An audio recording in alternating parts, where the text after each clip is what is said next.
All right, welcome back to Racing Across America. Happy to be joined now by Gabby Gaudet from Laurel Park. Good morning, Gabby. Good morning, Seth. How are you? Very good. Happy to have you on board. Talk a little Laurel for Wednesday afternoon. If people are playing Laurel today, what's the weather look like? It's actually nice and sunny. It's probably in the mid-40s as well. We did get some rain last night, and the track is, I think, currently sealed, but they may open it up. I'm not really 100% sure what the track conditions will be. Right, and before we get into this afternoon, I just want to kick back to last weekend and let you talk a little bit about, you had a nice event there over the weekend. Retirement party for 8 Too Fast to Catch, and we took a look a week or so ago at the Jennings handicap, the career end for 8 Too Fast to Catch, and a big win, over 10 lengths as the 30-cent to $1 favorite in the Jennings. 8 Too Fast to Catch becomes a millionaire in that race. For the Hefts, the owners, and Tim Keefe, the trainer. A nice way to step out, now headed on to a career eventing, as I understand it. But talk a little bit about the retirement ceremony over the weekend. Oh, it was absolutely fantastic, and I don't know if you got to see it on either HRTV or even the simulcast feed, but he has a little friend named Gigi, and she's a goat.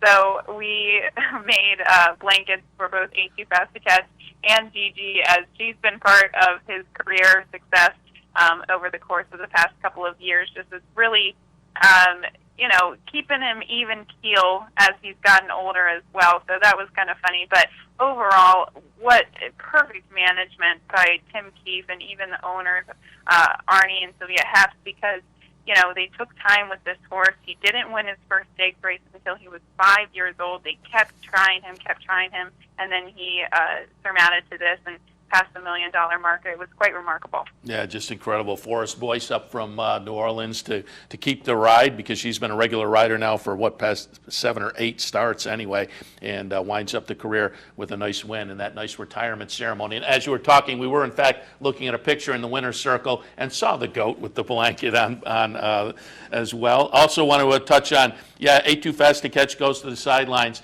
but in Maryland we still have a venerable horse to keep our eyes on. Ben's Cat, I guess, is planning to come back in 2015. Ben's Cat, wow, what a performance last time out. I was even talking to King Leatherberry, some of the assistants in the barn, as well as Julian Pimentel, who is a regular rider on Ben's Cat, and they said, he ran lights out. I believe it was his highest fire speed figure as of yet. And they even say he's even better on the dirt. So what a versatile horse. He's amazing. I can't wait to see him again. Yeah, over at Penn National. Last year he won that race, but just barely won it. This year he kind of ran away. So it seems like he's getting better. And from what I read, King Leatherberry really wanted to keep racing him in that he's in such good form, but thought, we'll go with the plan we had last year and bring him back in 2015. So we get a chance to at least keep rooting for that one. 8 Too Fast to Catch, though, goes to the sidelines. But again, we'll have an eventing career, so it'll be kind of fun to watch and see what he does there. All right, let's shift our attention now. Get some thoughts for this Wednesday afternoon at Laurel. We'll kick things off in the 6th, an optional claiming event. $32,000 tags, non-winners of 3 lifetime. Fillies and mares, 3-year-olds and up, going 6 furlongs. What were your thoughts in the 6th?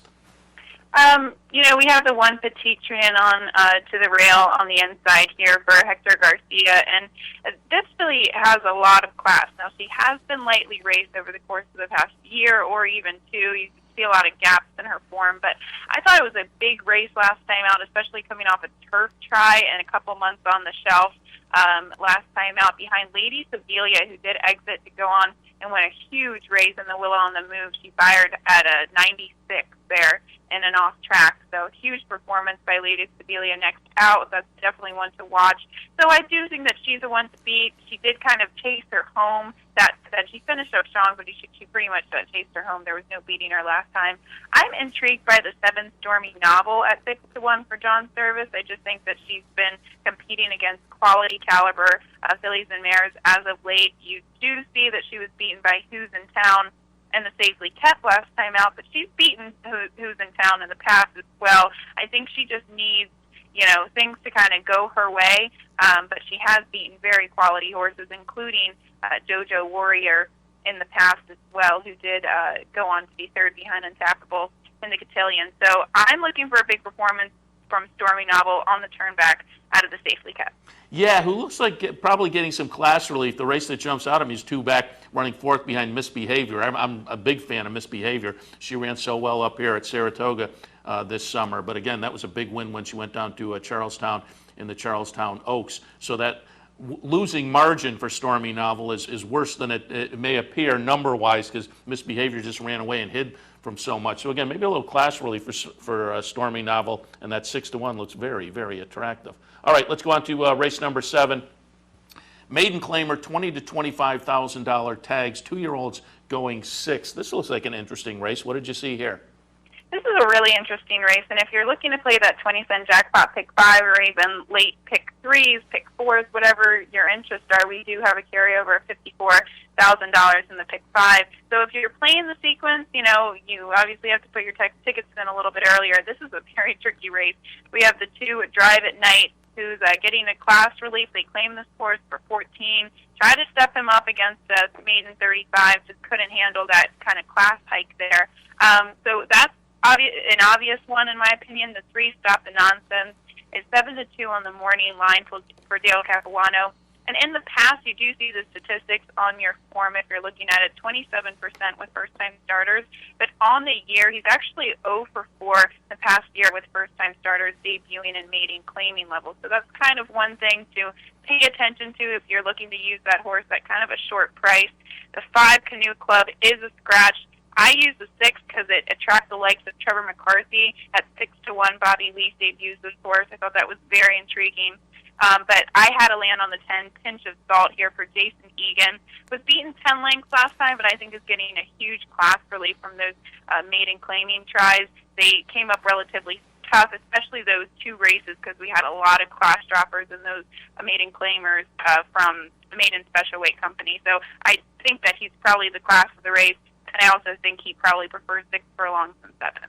All right, and where do we want to go next? We can do the 9th race, or the 8th race, sorry. All right, let me just scroll down. The 8th race is another optional claiming event. 32,000 tags, non-winners of 3 lifetime. Fillies and mares, 3-year-olds and up, going 1 mile and a 16th. And your thoughts in the 8th? The 6th race, Saintly Joan, is out. I really didn't use this horse in the mix anyway, but I do think that there's 2 fillies to pay attention to. One is the 4 Pearl Bay, 4 to 5 on the morning line.